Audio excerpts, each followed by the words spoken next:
ನಾನು ನಿನ್ನ ಎಷ್ಟು ಲವ್ ಮಾಡ್ತೀನಿ ಅಂತ ಒಂದು ಉದಾಹರಣೆ ಹೇಳ. ಆ ಸಾಲ ತೀರ್ಸೋದಕ್ಕೆ ನಾವು ಬೆಂಗಳೂರು ಬಂದಿದ್ದು. ನಮ್ಮ ತಾತ ತಗೊಂಡಿದ್ದ ಜಮೀನು ಸರ್.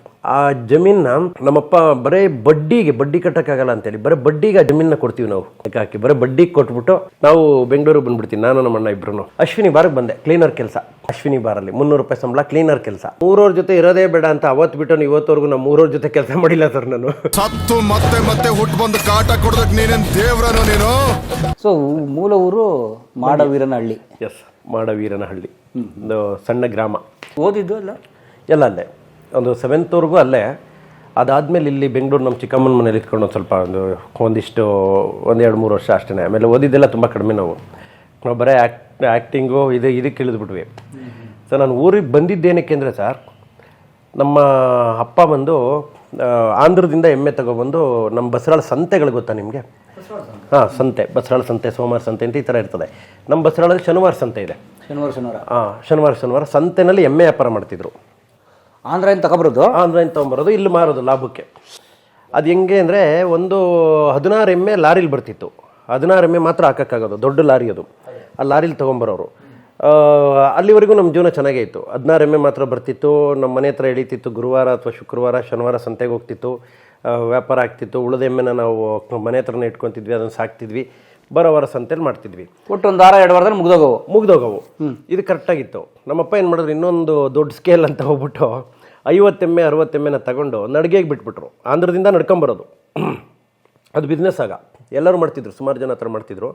ನಮ್ಮಪ್ಪನೂ ಒಂದು ದೊಡ್ಡದಾಗಿರಲಿ ಅಂತೇಳಿ ಆಂಧ್ರದಿಂದ ಎಮ್ಮೆನ ನಡ್ಕೊಳ್ಳೋಕೆ ಬಿಟ್ಟರು. ಅಂದರೆ ಲಾರಿಲಿ ಬರೋಲ್ಲ, ನಡ್ಕೊಂಬತ್ತವೆ. 50 ಹಾಕೋಕ್ಕಾಗಲ್ವಲ್ಲ ಲಾರಿಲಿ ಬರ್ತಾ ಇರಲಿ, ವ್ಯಾಪಾರ ಆಗ್ತಾ ಇರಲಿ. ವಾರಕ್ಕೊಂದೊಂದು ಲಾರಿ 50 ಎಮ್ಮೆ ನಡ್ಕೊಂಬರ್ತಾ ಇರಲಿ ನಿಧಾನಕ್ಕೆ ಅಂತ. ದಾರಿ ಮೇಯ್ಕೊಂಡು ನಡ್ಕೊಂಬತ್ತವೆ. ನಾವು ನಡ್ಕೊಂಬತ್ತವೆ. ಒಂದು 2-3 ಜನನ ಅದನ್ನ ನೋಡ್ಕೊಳಕ್ಕೆ ಬಿಡ್ತಿದ್ರು. ಅವರಲ್ಲಿ ಇನ್ನೂ ನೋಡ್ಕೊಂಡು ಕರ್ಕೊಂಬರೋದು. ಅವಾಗ ಏನಾಗ್ಬಿಡ್ತು, ಎಷ್ಟೊಂದು 200-300 ಕಿಲೋಮೀಟ್ರು. ಹಾಂ ಸರ್, ಆಂಧ್ರದಿಂದ ಅದೇನೋ ತಲಪಕ್ಕಾಡಿನ ಅದೇನೋ ಆ ಥರದ್ದೇನೋ ಇರುತ್ತೆ, ಅಲ್ಲಿಂದ ನಡ್ಕೊಂಬರೋವು. ಆವಾಗ ಏನಾಗ್ಬಿಡ್ತು, ಅವು ಎಮ್ಮೆಗಳನ್ನೆಲ್ಲ ಚೆನ್ನಾಗಿ ನೋಡ್ಕೊಂಡವರು ಕರ್ಕೊಂಬತ್ತಾ ಇದ್ದವರು, ಅಂದರೆ ಕೆಲಸಗಾರರು ಇದ್ರಲ್ಲ, ಅವರು ಸರಿಯಾಗಿ ನೋಡ್ಕೊಳ್ಳಿಲ್ಲ. ಎಮ್ಮೆ ಕಾಲೆಲ್ಲ ಹುಳ ಬಿದ್ದುಬಿಟ್ಟು ಸರ್, ಹುಳ ಬಿದ್ದುಬಿಟ್ಟು ಎಲ್ಲ ಪ್ರಾಬ್ಲಮ್ ಆಗ್ಬಿಡ್ತು. ಅವಾಗ ಏನಾಗುತ್ತೆ, ನಮ್ಮಲ್ಲಿ ತಗೊಳ್ಳಿಲ್ಲ ಯಾರು, 50 ಎಮ್ಮೆಗಳನ್ನೂ ತೊಗೊಳ್ಳಿಲ್ಲ. 50 ಎಮ್ಮೆನೂ ಲಾಸ್ ಆಯಿತು. ನಾವು ಫಸ್ಟೇ ಫೈನಾನ್ಸ್ ಬೇರೆಯವ್ರ ಹತ್ರ ಈಸ್ಕೊಂಡು ಮಾಡ್ತಾ ಇದ್ದದ್ದು ದುಡ್ಡು. ಸೇಮ್ ಸಿನಿಮಾ ಮಾಡೋ ಥರ ನಮ್ಮಪ್ಪ ಫೈನಾನ್ಸ್ ದುಡ್ಡು ಇಸ್ಕೊಂಡು ಸಿನಿಮಾ ಕೊಡ್ತಿದ್ರಲ್ಲ ಹಂಗೆ.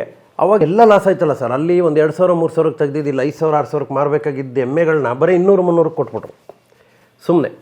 ಯಾರ್ಯಾರು ಅಂದ್ರೆ ಅವ್ರು ಏನೇನು ಮಾಡೋದು, ಇಟ್ಕೊಳಕ್ಕಾಗಲ್ಲ, ಸಾಕೋಕ್ಕಾಗಲ್ಲ, ಏನು ಪಾಪ ಹಿಂಗೆ ಆಗ್ಬಿಟ್ಟವೆ ಅಂತ. ಆವಾಗ ನಮಗೆ ಹೊಡ್ತಾ ಬಿತ್ತು ಸರ್. ಆ ಸಾಲ ತೀರ್ಸೋದಕ್ಕೆ ನಾವು ಬೆಂಗಳೂರು ಬಂದಿದ್ದು ಸರ್. ನೀವು ನಂಬಲ್ಲ, ನನಗೆ ಹೆಂಗೆ ಅಂದರೆ ನೆನೆಸ್ಕೊಂಡ್ರೆ ತುಂಬ ಫೀಲ್ ಆಗುತ್ತೆ. ನಮ್ಮ ತಾತವ್ರ ಜಮೀನು, ನಮ್ಮ ತಾತ ಮುತ್ತಾತಿರೋ ಜಮೀನ್ ಮೇಲೆ ಒಂದು ಗೌರವ ಇದೆ ಸರ್. ನಾವೆಲ್ಲ ರೈತರ ಮಕ್ಕಳು, ಮಣ್ಣಿನ ಮಕ್ಕಳು. ಅಲ್ಲಿ ನಮ್ಮ ತಾತ ತಗೊಂಡಿದ್ದ ಜಮೀನು ಸರ್. ಆ ಜಮೀನ ನಮ್ಮಪ್ಪ ಬರೀ ಬಡ್ಡಿ ಕಟ್ಟಕ್ಕಾಗಲ್ಲ ಅಂತೇಳಿ ಬರೀ ಬಡ್ಡಿಗೆ ಆ ಜಮೀನ ಕೊಡ್ತೀವಿ ನಾವು ಇನ್ನೊಬ್ರಿಗೆ. ಬಡ್ಡಿಗೆ ಉಳ್ಕೊಂಡಿರಪ್ಪ ನೀವು, ಉತ್ಕೊಂಡು ಬೆಳ್ಕೊಂಡು ನೀವಿರ್ರಿ, ಬರೀ ಬಡ್ಡಿಗೆ ಲೆಕ್ಕ ಹಾಕಿ ಬರೀ ಬಡ್ಡಿಗೆ ಕೊಟ್ಬಿಟ್ಟು ನಾವು ಬೆಂಗಳೂರಿಗೆ ಬಂದುಬಿಡ್ತೀವಿ. ನಾನು ನಮ್ಮ ಅಣ್ಣ ಇಬ್ಬರು ಬಂದ 3 ಜನ ಮಕ್ಕಳು. ನಮ್ಮ ಅಕ್ಕ ಇದ್ದಾರೆ. ಬೆಂಗಳೂರಿಗೆ ಬಂದುಬಿಡ್ತೀವಿ. ಆ ಸಾಲ ತೀರ್ಸೋಕೆ ನಾನು ಅದೇ ಸರ್, ನನಗೆ ಒಂದು 15 ವರ್ಷ. ಅಲ್ಲೇ 7th ಆದ ತಕ್ಷಣವೇ ಬಂದುಬಿಡ್ತೀನಿ. ಅಲ್ಲಿಂದ ಜವಾಬ್ದಾರಿ ನಮಗೆ. 15 ವರ್ಷಕ್ಕೆ ಬಂದುಬಿಡ್ತೀನಿ ಸರ್. ಅಲ್ಲಿಂದ ಬಾರು, ಹೋಟ್ಲು, ಹಿಂಗೆ ಕೆಲಸಗಳು ಮಾಡ್ಕೊಂಡು 7ನೇ ಕ್ಲಾಸ್ ಮೇಲೆ ಸ್ಕೂಲಿಗೆ ಹೋಗಲಿಲ್ಲ. ಇಲ್ಲ ಸರ್, ಸ್ಕೂಲ್ಗೆ ಇಲ್ಲೇ ಕಟ್ಕೊಂಡು ಓದಿದೆ ನಾನು ಒಂದು 10th ವರೆಗೂ ಅಷ್ಟೇ. ಅದು ಆಮೇಲೆ ಇಲ್ಲಿ ಡ್ರಾಮಾ ಹಿಂಗಾಯ್ತು. ಆಮೇಲೆ ಈ ಸಾಲ, ನಾವು ಪಾನಿಪುರಿ ಗಾಡೀಲಿ ಕೆಲಸ, ಪಾನಿಪುರಿ ಗಾಡಿ ಆದಮೇಲೆ ಹೋಟೆಲ್ ಕೆಲಸ. ಸೊ ಬೆಂಗಳೂರು ಬಂದಾಗ ಎಲ್ಲೆಲ್ಲಿ ಹೋಗ್ತೀರಿ ಫಸ್ಟಿಗೆ? ಫಸ್ಟ್ ಬೆಂಗಳೂರು ಬಂದಾಗ ನಾನು ಪ್ರಥಮ ಬಾರಿಗೆ ಅಶ್ವಿನಿ ಬಾರ್ ಅಂತ ಜಯನಗರ ತಿಲಕ್ ನಗರಲ್ಲಿದೆ, ಅದು ಅಶ್ವಿನಿ ಬಾರ್ ಅಂತ. ಅಲ್ಲಿ ಆ ಸಾಲಕ್ಕೋಸ್ಕರ ಬಂದವರು ನಾವು. ಓಕೆ, ಅಲ್ಲಿಂದ ಬಂದ್ಬಿಡೋಣ. ಅಶ್ವಿನಿ ಬಾರ್ಗೆ ಬಂದೆ, ಕ್ಲೀನರ್ ಕೆಲಸ. ಅಲ್ಲಿ ನೋಡಿ, ಅಲ್ಲಿ ನೀವು ಬಾರ್ಗೆ ಕ್ಲೀನರ್ ಆಗಿ ಬರೋಕ್ಕೆ ಮುಂಚೆ ಅದನ್ನು ನೀವು ನಿರೀಕ್ಷೆ ಕೂಡ ಮಾಡಿಲ್ಲ, ಆ ಸ್ಥಿತಿ ಬರುತ್ತೆ ಆ ಥರ ಅಂತೇಳಿ? ಇಲ್ಲ ನಮ್ಗೆ ಚೆನ್ನಾಗಿದ್ವಲ್ಲ ಸರ್. ನಾವು ರೈತರು ಎಮ್ಮೆ ವ್ಯಾಪಾರ ಮಾಡ್ತಿದ್ರು, ಜಮೀನಿತ್ತು, ಆರಾಮಾಗಿ ಹೆಂಗೆ ದುಡ್ಡು ಬರ್ತಿತ್ತು. ನಮ್ಮಪ್ಪ ಇಡೀ ಊರಿಗೆ ಅದೇನೋ ಮೋಸಂಬಿ ಹಣ್ಣು ಅದೆಲ್ಲ ತಂದು ಕೊಡೋರು. ಅಲ್ಲಿಂದ ಆಂಧ್ರದಿಂದ ಬರ್ತಿತ್ತು ಎಮ್ಮೆ ಲೋಡಲ್ ಜೊತೆಲಿ. ಚೆನ್ನಾಗೇ ಇದ್ದು ಸರ್. ಅದು ಒಂದು ಸತಿ ಹೊಡೆದಿದ್ದಂಗಾಯ್ತು ಸರ್ ಆ ಸಾಲ ತೀರ್ಸೋದಕ್ಕೆ. ಆಮೇಲೆ ಎಷ್ಟೋ ಜನ ನಮ್ಮ ಅಪ್ಪಂಗೆ ಏನು ಮಾಡ್ಬಿಟ್ರು, ಎಮ್ಮೆ ತಗೊಂಡೋಗಿದ್ದವ್ರು ದುಡ್ಡುಗಳು ವಾಪಸ್ ಕೊಡಲಿಲ್ಲ. ಈ ಸಾಲಕ್ಕೆ ಅಂತ ಕೊಡ್ತೀವಿ. ಊರ ಕಡೆ ಜಾಸ್ತಿ ನಡೀತಿತ್ತು ಸರ್ ಆಗ. ನಂಬಿಕೆ ಮೇಲೆ ಕೊಟ್ಬಿಡೋ, ಎಮ್ಮೆ ಹಿಡ್ಕೊಂಡು ಹೋಗ್ತೀನಿ, ಬರೋಣ, ಆಯ್ತು ಹಿಡ್ಕೊಂಡು ಹೋಗಪ್ಪ, ಆಯಿತು ಬರೋವ್ರು ಕೊಡ್ತೀನಿ, ಕೊಡಪ್ಪ ಆಯಿತು. ಅದು ಕೊಡಲೇ ಇಲ್ಲ. ಎಷ್ಟೊಂದು ಜನ ಮೋಸ ಮಾಡಿಬಿಟ್ರು. ಆದರೆ ನಾವು ಇಸ್ಕೊಂಡಿದ್ದ ಸಾಲ ಎಲ್ಲ ಕೊಡಲೇಬೇಕಾಗಿತ್ತಲ್ಲ. ಗಂಟು ದೊಡ್ಡದಾಯಿತು. ಅಲ್ಲಿಂದ ಬಂದಿದ್ದು 300 ರೂಪಾಯಿ ಸಂಬಳ ಸರ್. ನೋಡಿ ಲಿಂಕ್ ನೋಡಿ ದೇವರು ನನಗೆ ಇಲ್ಲಿ ಫಸ್ಟ್ ಟೈಮ್ ತೊಗೊಂಡಿದ್ದು 300 ರೂಪಾಯಿನೇ ಇಂಡಸ್ಟ್ರೀಲಿ ಸಿನಿಮಾ ಸೀರಿಯಲ್ಗೆ ಬಂದಾಗ. ಅಲ್ಲಿ ಕ್ಲೀನರ್ಗೆ ತಿಂಗ್ಳಿಗೆ 300 ರೂಪಾಯಿ ಸಂಬಳ. 96-97 ಅನಿಸುತ್ತೆ ಆ ಟೈಮು. ಅಶ್ವಿನಿ ಬಾರಲ್ಲಿ 300 ರೂಪಾಯಿ ಸಂಬಳ, ಕ್ಲೀನರ್ ಕೆಲಸ. ಅಲ್ಲಿ ಯಾಕೆ ಬಿಟ್ಟೆ ಅಂದರೆ ನಾನು ಎಲ್ಲ ನಮ್ಮೂರವರೇ. ನಮ್ಮ ಮಾವನ ಮಗನೇ ಕ್ಯಾಶಿಯರು, ನಮ್ಮ ಅಣ್ಣ ಅಲ್ಲಿ ಇನ್ನೊಬ್ಬ ನಮ್ಮ ಚಿಕ್ಕಪ್ಪ ದೊಡ್ಡಪ್ಪನ ಮಕ್ಳು ಕಸಿನ್ಸ್, ಅವ್ರು ಯಾರೋ ಸಪ್ಲೈಯರು, ಅವರು ಇನ್ನೊಬ್ಬರು ಎಲ್ಲ ನಮ್ಮೂರವರೇ. ಅದಕ್ಕೆ ನನ್ನ ಅಲ್ಲಿ ಕರ್ಕೊಬಂದುಬಿಟ್ರು. ನಮ್ಮ ಚಿಕ್ಕಪ್ಪ ಕಂಡಕ್ಟರ್ ಆಗಿದ್ದರು, ಚಿಕ್ಕಪೋರೇಗೌಡ ಅಂತ. ಅವರು ಕರ್ಕೊಬಂದು ಅಲ್ಲಿಗೆ ಬಿಟ್ಟರು. ಆವಾಗ 300 ರೂಪಾಯಿ ಸಂಬಳ. ಮಹಾಲಯ ಪಕ್ಷ ಹಬ್ಬ ಬಂತು, ನಮಗೆ ದೊಡ್ಡ ಹಬ್ಬ ಅದು. ಮಾರ್ಲಮ್ಮೆ ಹಬ್ಬ ಅಂದ್ರೆ ಹಾಗೆ ಒಂದು ಕ್ರೇಜ್ ಅದು. ಬೆಳಗಿನ ಜಾವ 2 ಗಂಟೆಗೆ ಬಸ್ ಹತ್ತಿ 6 ಗಂಟೆಗೆ ಊರಲ್ಲಿರಬೇಕು. ಆ ಮನೆಗಳೆಲ್ಲ ನಾವೇ ಹೋಗಿ ತೊಳ್ಕೊಂಬರ್ಬೇಕು, ಅದೊಂದು ಕ್ರೇಜು. ಮಹಾಲಯ ಪಕ್ಷಕ್ಕೆ ರಜಾ ಕೊಡಲಿಲ್ಲ ನನಗೆ ಅಶ್ವಿನಿ ಬಾರಲ್ಲಿ. ಯಾಕೆಂದ್ರೆ ನಾನು ಹೊಸ್ದಾಗಿ ಸೇರ್ಕೊಂಡಿದ್ದೀನಿ, ಇಲ್ಲಿ ಹಳಬ್ರೆಲ್ಲ ಇದ್ದಾರೆ, ಎಲ್ಲ ನಮ್ಮೂರವರೆಲ್ಲ, ಎಲ್ಲರೂ ಹೋಗಬೇಕು ಅಂದರೆ ದೊಡ್ಡ ಹಬ್ಬ ಎಲ್ರಿಗೂ. ಅಕ್ಕಪಕ್ಕದವ್ರು, ತಣಿಗೇರೊಬ್ಬರು, ಬೇಬಿ, ಮಾಡವೀರ್ನಳ್ಳಿ, ನಮ್ಮೂರು ಎಲ್ಲರೂ ಎಲ್ಲ ನನಗೆ ರಜಾ ಕೊಡಲಿಲ್ಲ. ಈ ನಮ್ಮೂರವ್ರ ಜೊತೆ ಇರೋದೇ ಬೇಡ ಅಂತ ಅವತ್ತು ಬಿಟ್ಟು ಇವತ್ತವರೆಗೂ ನಮ್ಮೂರವ್ರ ಜೊತೆ ಕೆಲಸ ಮಾಡಿಲ್ಲ ಸರ್ ನಾನು. ಅಲ್ಲಿಂದ ಪಾನಿಪುರಿ ಗಾಡಿಗೆ ಸೇರಿಕೊಂಡೆ.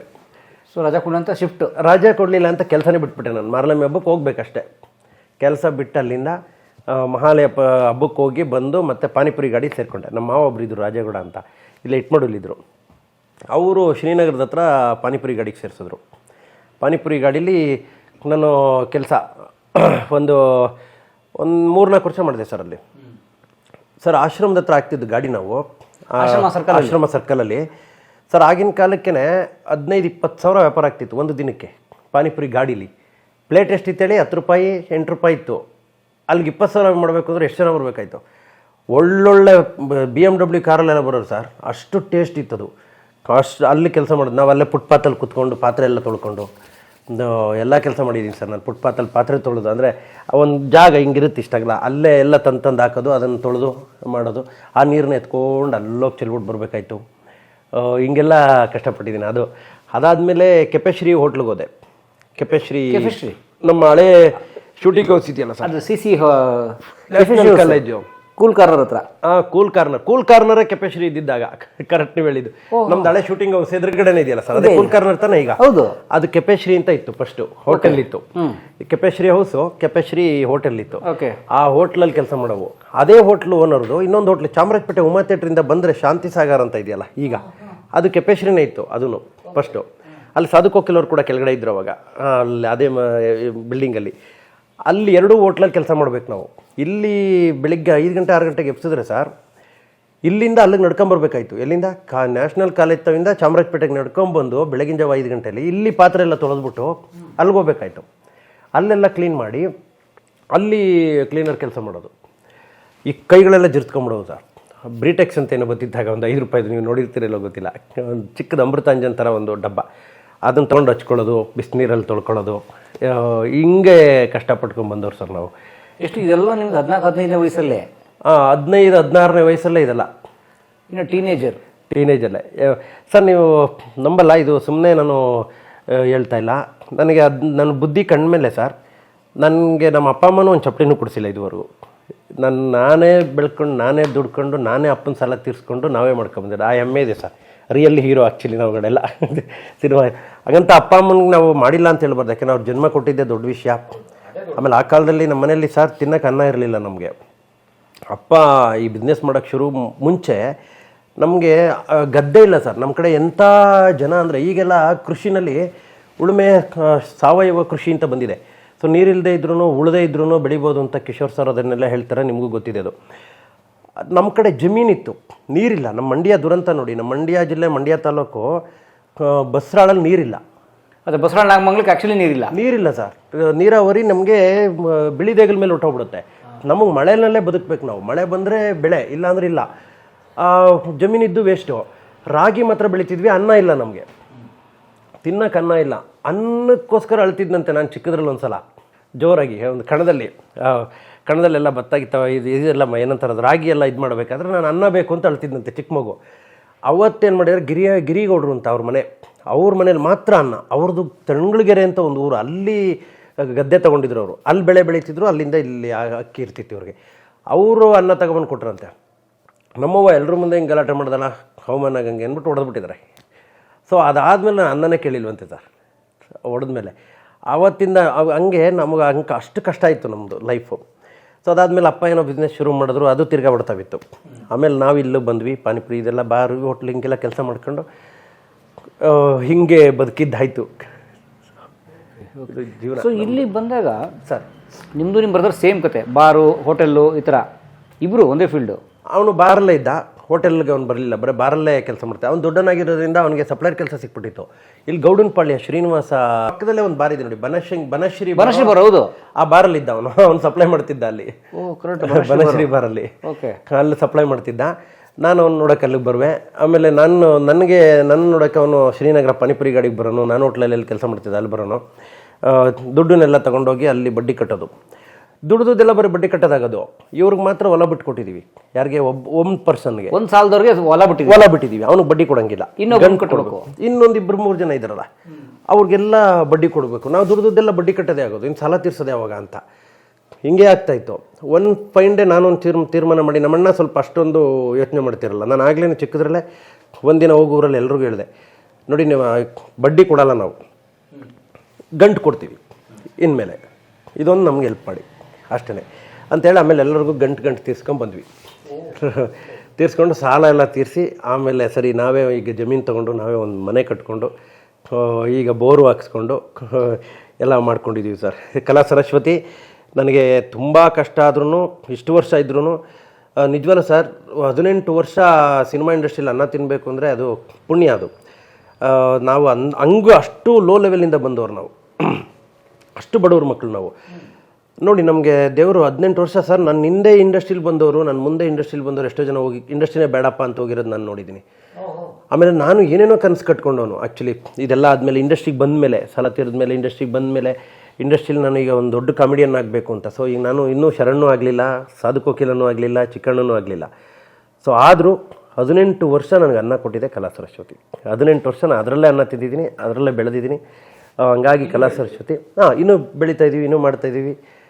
ಈಗ ಅದೇ ಕಲಾ ಸರಸ್ವತಿ ಕರ್ಕೊಬಂದು ಹೀರೋನು ಮಾಡಿದ್ದಾರೆ ಕಟ್ಲೆ. ಬರೋದಾದ್ರೆ ಆ ಥರ ನಿಮ್ಮದು ಅದೇ ಕೆಫೆಶ್ರೀ ಗ್ರೂಪ್ಸಲ್ಲಿ ವರ್ಕ್. ಹೌದು, ಕೆಫೆಶ್ರೀ ಹೋಟೆಲ್ಲು.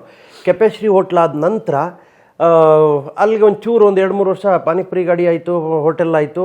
ಆಮೇಲೆ ಕಾವೇರಿ ಬಾರ್ ಗೊತ್ತಾ ನಿಮಗೆ? ಇಲ್ಲಿ ಚಾಮರಾಜಪೇಟೆ ಉಮಾ ಥಿಯೇಟ್ರಿಂದ ಆ ಕಡೆ ಹೋದರೆ, ಅಂದರೆ ಈ ಕಡೆ ಬಂದರೆ ಆಶ್ರಮ, ಆ ಕಡೆ ವಾಪಸ್ ಹೋದರೆ ಯಾವ ರೋಡ್ ಅಂತಾರದು, ಅಲ್ಲಿ ಕಾವೇರಿ ಬಾರ್ ಇದೆ. ಉಪ್ಪಿ ಸರ್ ಮನೆ ಇತ್ತು ಅವಾಗ ಅಲ್ಲಿ, ಉಪೇಂದ್ರ ಅವ್ರದ್ದು ಒಂದು ಸಣ್ಣ ಮನೆ ಅಲ್ಲೇ ಇದ್ದಿದ್ದು ಆ ರೋಡಲ್ಲಿ ಅಂತ ಯಾವಾಗಲೂ ಹೇಳೋರು. ಆ ಟೈಮಲ್ಲಿ ಓಮ್ ಎಲ್ಲ ಹಿಟ್ಟಾಗಿತ್ತಲ್ಲ, ಇಲ್ಲೇ ಉಪೇಂದ್ರ ಅವ್ರ ಮನೆ ಅಂತ ಹೇಳೋರು. ಅಲ್ಲಿ ಕಾವೇರಿ ಬಾರಲ್ಲಿ ಮತ್ತೆ ಕ್ಲೀನರ್ ಕೆಲಸಕ್ಕೆ ಸೇರಿಕೊಂಡೆ. ಅಲ್ಲಿಂದ ಅದಾದಮೇಲೆ ನಾನು ಸಪ್ಲೈಯರ್ ಆಗಿದ್ದು ಮತ್ತೆ ಇಲ್ಲೇ ಬನಶ್ರೀ ಬಾರ್ ಸಪ್ಲೈಯರು. ಯಾಕೆಂದ್ರೆ ನಮ್ಮ ಅಣ್ಣ ಇದ್ನಲ್ಲ, ಅವ್ನು ಕರ್ಕೊಂಬಂದ್ಬಿಟ್ಟು ನಂಗೆ ಸಪ್ಲೈಯರ್ ಕೆಲಸ ಕೊಡಿಸ್ತಾ ಇಲ್ಲಿ ಬನಶ್ರೀ ಬಾರ್ ಬಂದು ನಮ್ಮ ರಿಲೇಷನ್ ಅವ್ರದ್ದು, ಅಂದರೆ ಊರಿನ ಕಡೆಯವರು. ನಮ್ಮೂರಲ್ಲಿ ಮಂಡಣ್ಣ ಅಂತಿದ್ದಾರೆ, ಅವ್ರ ಮಗಳು ಲಕ್ಷ್ಮಿನ ಬನಶ್ರೀ ಬಾರ್ ಓನರ್ ಕೃಷ್ಣೇಗೌಡರು ಕೊಟ್ಟಿರ್ತಾರೆ. ಹಂಗಾಗಿ ನಮಗೆ ಸಪ್ಲೈಯರ್ ಕೆಲಸ ಕೊಟ್ಟರು. ಅಲ್ಲಿದ್ದು ಒಂಚೂರು ದುಡ್ಡು ನೋಡೋಕ್ಕೆ ಶುರು ಮಾಡಿದ್ವಿ. ಯಾಕೆ ಹೆಂಗೆ ಸಾಲ ತೀರ್ತು ಅನ್ನೋದಕ್ಕೆ ದುಡ್ಡು ನೋಡೋಕ್ಕೆ ಶುರು ಮಾಡಿದ್ವಿ. ಟಿಪ್ಸು ಚೆನ್ನಾಗಿ ಆಗ್ತಾಯಿತ್ತು, ಸಂಬಳ ಕಮ್ಮಿ ಆದ್ರೂ ಟಿಪ್ಸ್ ಜೋರಾಗಿ ಆಗ್ತಿತ್ತು. ಆಮೇಲೆ ಅದ್ರ ಜೊತೆಗೆ ನಾನು ಆಮೇಲೆ ಇಲ್ಲಿಂದ ನಾನು ಆದಮೇಲೆ ನೆಕ್ಸ್ಟ್ ಮಾಡಿದ್ದು ಸವಿತಾ ಬಾರು, ಶ್ರೀನಗರ ಜಲಗೇರಮ್ಮ ಟಿಲಕ್ಕಮ್ಮ ದೇವಸ್ಥಾನ ಇದೆಯಲ್ಲ, ಆ ಡೌನಲ್ಲಿ ರೈಟ್ ಸೈಡಲ್ಲಿ ಒಂದು ಸವಿತಾ ಬಾರ್ ಅಂತಿದೆ. ಅಲ್ಲಿ ಕೆಲಸ ಮಾಡಿದಾಗ ಏನು ಮಾಡ್ತಿದ್ದೆ ನಾನು, ಈ ಎಗ್ಗನ್ನ ತೊಗೊಬಂದ್ಬಿಟ್ಟು ಒಂದು 30-40-50 ಎಗ್ಗನ್ನ ನಾನೇ ಬೇಯಿಸಿ ಅದನ್ನು ₹1 ಎಕ್ಸ್ಟ್ರಾ ಲಾಭಕ್ಕೆ ಕಸ್ಟಮರ್ಗಳಿಗೆ ಕೊಡ್ತಾಯಿದ್ದೆ. ಅಂದರೆ ಸಪ್ಲೈನೂ ಮಾಡಿಕೊಂಡು ನಿಮ್ಮದೇ ಅಲ್ಲೇ ಐಟಮು ಸೈಡ್ಸು ಒಂದು 2 ಕ್ರೇಟ್ ಮೊಟ್ಟೆ ತಗೊಂಡ್ಬಿಡೋದು, 2 ಕ್ರೇಟ್ ಮೊಟ್ಟೆ ತಗೊಂಡ್ಬಂದ್ಬಿಡೋದು, ಒಂದು ದೊಡ್ಡ ಪಾತ್ರೆ, ನೀರು ಹಾಕು ಬೇಯಿಸು, ಏನೂ ಇಲ್ವಲ್ಲ ಅದಕ್ಕೆ, ಖರ್ಚಿಲ್ಲ. ಏನು ಒಂದು ಡಬ್ಬದಲ್ಲಿ ಒಂದು ಚಿಕ್ಕ ಡಬ್ಬ ಬರೋವು, ಈಗಲೂ ಇಟ್ಟಿರ್ತಾರೆ, ನೀವು ನೋಡಿರ್ತೀರಿ ಹೋಟ್ಲ್ ಬಾರ್ಗಳಲ್ಲಿ, ಸಣ್ಣ ಡಬ್ಬ, ಅದು ಪ್ಲಾಸ್ಟಿಕ್ ಡಬ್ಬ, ಒಂದರಲ್ಲಿ ಉಪ್ಪು ಒಂದರಲ್ಲಿ ಪೆಪ್ಪರು, ಮೊಟ್ಟೆ ಕಟ್ ಮಾಡಿ ಕೊಟ್ಬಿಟ್ಟು ಪೆಪ್ಪರು ಸಾಡ್ ಕೊಟ್ಬಿಟ್ಟು ಅವ್ರು ಹಾಕಂತೀನಿ ಕಳರು. ನಮಗೆ ಒಂದು ₹2 ಲಾಭ. ಕುಡುಗರಿಗೆ ಸ್ವರ್ಗ ಅದು, ಸ್ವರ್ಗ ಅವ್ರಿಗೆ. ಆಮೇಲೆ ಹಂಗೂ ಆಪೈಲ್ ಆಮ್ಲೆಟ್ ಎಲ್ಲ ಹಾಕಿನವರು ನಮ್ಗೆ ಅದಷ್ಟು ಆಗ್ತಿರಲಿಲ್ಲ, ಯಾಕೆಂದ್ರೆ ಇಲ್ಲಿ ಸಪ್ಲೈ ಮಾಡ್ಕೊಂಡು ಇಲ್ಲಿ ಯಾರ ಬಿಲ್ ತುಂಬ ಬಿಲ್ಗಳು ಹೊಂಟೋಗ್ಬಿಡವು, ಬೇರೆ ಕೆಲಸ ಮಾಡೋಕ್ಕೆ ಬಿಡ್ತಾ ಇರಲ್ಲ. ಮೊಟ್ಟೆ ಆದರೆ ಬೆಟ್ರಲ್ಲ, ಅಲ್ಲಿ ಹೋಗು ಹೊಡಿ ಕಟ್ ಮಾಡ್ಕೊಂಬಂದು ಇಲ್ಲಿ ಕೊಟ್ಬಿಡು, ಅಲ್ಲೇ ಕಸ್ಟಮರ್ ನೋಡ್ತಾ ಇರೋ ಸರ್. ಅಲ್ಲಿ ಕುತ್ಕೊಂಡು ಕುಡಿತಾ ಇದ್ರೆ ಎಷ್ಟೋ ಜನ ಎಂಥವ್ರು ಇರ್ತಿದ್ರು ಅಂದ್ರೆ, ಆಗ ಈಗ ಯಾರು ಇಲ್ಲ ಅಂತವ್ರು ಕುಡಿತಾ ಇರೋರು. ಸಪ್ಲೈಯರ್ ಈ ಕಡೆ ಹೋದ್ರೆ ಆ ಕಡೆ ಹೊಂಟೋಗ್ಬಿಡೋರು. ಎಲ್ಲಿ ಹುಡಿಕೊಂಡು ಹೋಗ್ತೀರ ಅವ್ರನ್ನ, ಹೊರಗಡೆ ಬಂದು ನೋಡಿದ್ರೆ ಎಲ್ಲೂ ಕಾಣಿಸಲ್ಲ. ₹300 ಒಂದೇ ದಿನ ಕುಡ್ಕೊಂಡು ಹೋದ್ರೆ ಇವನು ಹೆಂಗೆ ಅಂತ. ಸೊ ಹಿಂಗೆಲ್ಲ ಆಗೋಗ್ಬಿಡೋದು ಸರ್. ಆಗ ಸ್ವಲ್ಪ ಎಷ್ಟೋ ಬಿಲ್ಗಳು ಹೋಗಿದ್ದಿದೆ. ಆಮೇಲೆ ನಾವೇ ಕಟ್ಟಬೇಕು. ಕಟ್ಬೇಕಾ? ಬರ್ಕೊಂಡಿರ್ತಾರೆ ಸರ್, ಟೇಬಲ್ ನಂಬರ್ ಇರ್ತದೆ. 1 2 3 4 ಟೇಬಲ್ ನಂಬರ್ 1 2 3 4 ಕೆಂಪೇಗೌಡ ಸಪ್ಲೈರು, 4 5 6 ಇವನ್ ಸಪ್ಲೈರು ಅಂತ ಹಿಂಗಿರುತ್ತೆ. ಅದ್ರದ್ದು ಯಾವ್ದಾದ್ರು ಬಿಲ್ ಹೋದ್ರೆ, ಈಗ ಅಲ್ಲಿ ಏನೋ ಒಂದು ಇಂಪೀರಿಯಲ್ ಬ್ಲೂ, ಒಂದು ಕಿಂಗ್ ಫಿಶರು, ಒಂದು ಮೊಟ್ಟೆ ಇದೇನೋ ತೊಗೊಂಡಿರ್ತಾರೆ ಮಿಕ್ಸರ್, ಇದ್ರದ್ದು ಒಂದು ₹300 ಬಿಲ್ ಆಗಿದೆ ಅಂದ್ರೆ ಅವನು ಎದ್ದೋಡಬಿಟ್ಟ ಅಂದ್ರೆ ₹300 ನಾನು ಕಟ್ಟಬೇಕು. ಸಂಬಳದಲ್ಲಿ ಕಟಾರ್ ಇಲ್ಲ ಅಂದ್ರೆ ಸಂಬಳದಲ್ಲಿ ಕಟ್. ಸಂಬಳ ಗಂಟು ಕಾಯಂಗಿಲ್ಲ. ನಮ್ಮ ಹತ್ರ ಇರ್ತದಲ್ಲ, ಹಿಂದೆ ನಿನ್ನೆ ಮೊನ್ನೆ ಸಪ್ಲೈ ಮಾಡಿ ದುಡ್ಡು ಇರ್ತದಲ್ಲ ಟಿಪ್ಸು, ಅದನ್ನೇ ಕೊಡೋನು. ಯಾಕೆಂದ್ರೆ ಅವ್ರು ಡೇ ಸಿಟ್ ಹಾಕ್ಬೇಕಲ್ಲ, ಎವ್ರಿ ಡೇ ಕ್ಯಾಶಿಯರು. ಟ್ಯಾಲಿ ಮಾಡ್ಬೇಕಲ್ಲ. ಟ್ಯಾಲಿ ಮಾಡ್ಬೇಕಲ್ಲ. ಹಿಂಗೆ ಅಂದ್ರೆ ಸರ್, ಬಾರಲ್ಲಿ ಒಂದು 40 ಬಾಟ್ಲು MC ವಿಸ್ಕಿ ಇವತ್ತು ಬಂದಿರುತ್ತೆ. ಸ್ಟಾಕ್ ಬಂತು, ಗೋಡನಿಂದ ಸ್ಟಾಕ್ ಬಂತು, ಜೋಡಿಸಿದ್ರು. ಪ್ಲಸ್ ನೆನ್ನೆದು 10 50. ಈ ಡೇಟು ಒಂದು ಉದಾಹರಣೆಗೆ 1 5 6ರಲ್ಲಿ ಇದು 50 MC ವಿಸ್ಕಿ ಇದೆ, ಇದರಲ್ಲಿ 40 ಹೋಯ್ತು, ಇನ್ನು 10 ಇದೆ. 40 ಅಮೌಂಟ್ ಇಲ್ಲಿ ಹಾಕಬೇಕು, ಅದೇ ಯಜಮಾನ್ರಿಗೆ ಕೊಡಬೇಕು. ಅದೇ ಥರ ಎಲ್ಲ ಐಟಮು. ಅದಕ್ಕೆ ಅವನು ಎಲ್ಲಿಂದ ತಂದು ಕೊಡ್ತಾರೆ ಕ್ಯಾಶಿಯರು, ಇಲ್ಲಿ ಹೋಗಿದ್ದು ನಮ್ಮ ತಪ್ಪಲ್ಲ, ಸೊ ನಾವು ಕೊಡಬೇಕು. ಹಿಂಗಾಗೋಗ್ಬಿಡೋದು. ಸೊ ಅಲ್ಲಿಂದ ಅಲ್ಲಾದಮೇಲೆ ಇದಕ್ಕೆ ಬಂದೆ ಸರ್, ಯಾವುದೋ ಮಾರುತಿ ಸರ್ಕಲ್ ಗೊತ್ತಲ್ಲ ನಿಮಗೆ? ಮಾರುತಿ ಸರ್ಕಲ್, ನಿರ್ಮಲಾ ಸ್ಟೋರ್, ಹನುಮಂತ ನಗರ್ ನಿರ್ಮಲಾ ಸ್ಟೋರಲ್ಲಿ ಒಂದು ಇದಿತ್ತು, ವೈನ್ ಸ್ಟೋರು. ಅಲ್ಲಿಗೆ ಬಂದೆ. ಅಲ್ಲಿ ನಾನು ಸಪ್ಲೈ ಮಾಡಿಕೊಂಡು, ಅಲ್ಲೂ ಸೇಮ್ ಮೊಟ್ಟೆ ಬೇಯಿಸ್ಕೊಂಡು ಸೇಮ್ ಅಲ್ಲಿ ಮಾಡಿಕೊಂಡು ನೋಡ್ಕೊಂಡು ಹೋಗ್ತಾಯಿದ್ದೆ. ಅಲ್ಲಿ ಅದನ್ನು ಮುಗಿದ ಮೇಲೆ ನಾನು ಫೈನಲಿ ಅಷ್ಟರಲ್ಲಿ ನಾನು ಆಲ್ರೆಡಿ ಕ್ಯಾಶಿಯರ್ ಆಗೋ ಲೆವೆಲ್ಗೆ ಬಂದು ಇಲ್ಲಿ MR ಗಾರ್ಡನ್ನು ಗೊತ್ತಲ್ಲ ನಿಮಗೆ? Srinivasa bar, Chamarajpet TR mill ಪಕ್ಕದಲ್ಲಿ MR ಗಾರ್ಡನ್ ಅಂತಿದೆ. ಅಲ್ಲಿ ಕ್ಯಾಶಿಯರ್ ನಾನು. ಅಲ್ಲಿ ಬಂದ ಕ್ಯಾಶಿಯರು. ಅದು ಬೇರೆ ಕೌಂಟ್ರ್ ಇಷ್ಟು ದೊಡ್ಡದು. ನಾನು ಬೇರೆ ಚಿಕ್ಕ ಹುಡುಗ ಅವಾಗ. ಅಷ್ಟು ಫಾಸ್ಟಾಗಿ ನನಗೆ ಎಲ್ಲ ಕಲ್ತ್ಕೊಂಡೆ, ಅಷ್ಟು ಫಾಸ್ಟಾಗಿ, ಬ್ರಿಲಿಯಂಟಾಗಿ. ಇಲ್ಲಿ ಬಂದರೆ ಹಿಂಗೆ ಕೌಂಟ್ರ್ ಇಲ್ಲಿ ಕಾಣೋದು ನನಗೆ. ಕೌಂಟ್ರಿಗೆ ಎಟಕ್ತಿರಲ್ಲ, ಅದರಲ್ಲಿ ಕ್ಯಾಶಿಯರ್ ಮಾಡಿಬಿಟ್ರು ನಮ್ಮ ಯಜಮಾನರು, ನನ್ನ ಮೇಲೆ ನಂಬಿಕೆ ಕೊಟ್ಟು. ರವಿಯಣ್ಣ ಅಂತ, ನಿಮಗೆ ಪಿಕ್ಚರ್ನ ಡಿಸ್ಟ್ರಿಬ್ಯೂಷನ್ ತೊಗೊಂಡಿದ್ರು, ಸಿನಿಮಾ ಇಂಡಸ್ಟ್ರಿಲೂ ಇದ್ದರು ಅವರು. ರವಿಯಣ್ಣ, ರಮೇಶಣ್ಣ ಅಂತ ಇಬ್ಬರು ಅಣ್ಣ ತಮ್ಮದಿರು. ಅಲ್ಲಿ ಕ್ಯಾಶಿಯರ್ ಆಗಿದ್ದೀನಿ. ಫಸ್ಟ್ ಡೇ ಅವರು ಎಲ್ಲ ಫುಲ್ ಇಡೀ ಬಾರ್ ರಿನೋವೇಟ್ ಮಾಡಿ ನನ್ನ ಕ್ಯಾಶಿಯರ್ ಮಾಡಿದ್ದಾರೆ. ನನಗೆ ದೇವರಂದ್ರೆ ತುಂಬ ನಂಬಿಕೆ. ಇಲ್ಲಿ ವೆಂಕಟರಮಣ ಸ್ವಾಮಿ ಪೂಜೆ ಎಲ್ಲ ಮಾಡಿ ಆರಾಮಾಗಿ ಕೂತ್ಕೊಂಡು ವ್ಯಾಪಾರ ಆಗ್ತಾಯಿದೆ.